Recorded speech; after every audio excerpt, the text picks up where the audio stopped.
Meet Uncle Sam. He has a lot of bills to pay. Almost $4 trillion worth every year. Uncle Sam's income is a little over $2 trillion per year. To make up the difference, the deficit, he does what most Americans do. He borrows money. When Uncle Sam takes out a loan, he calls it a bond. Bonds can be held by banks, investors, or even foreign governments. Uncle Sam has to promise to pay interest on these bonds, just as you do on any loan you take out.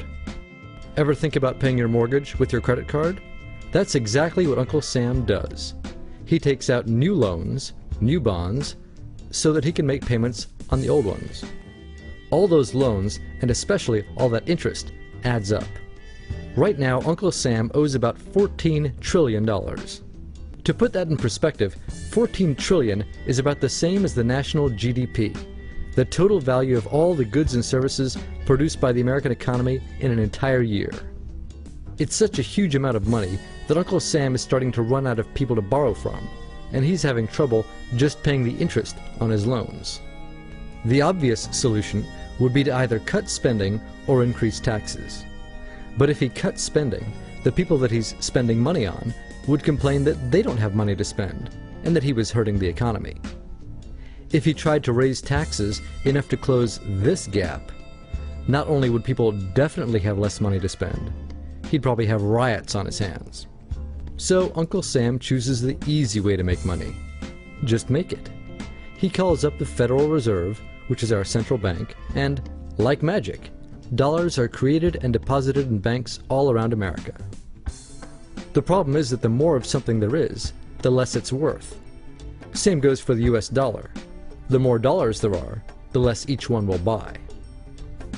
That's why commodities like gasoline, food, and gold become more expensive when Uncle Sam does his money-making magic. The commodities aren't really worth more. Your money is just worth less. That's called inflation. Remember the foreign governments that lent money to Uncle Sam? When they lent money to the American government, something interesting happened. It made the US look richer, and their countries look poorer. When a country looks poor compared to America, $1 of our money buys a lot of their money. So they can pay their workers only a few pennies a day.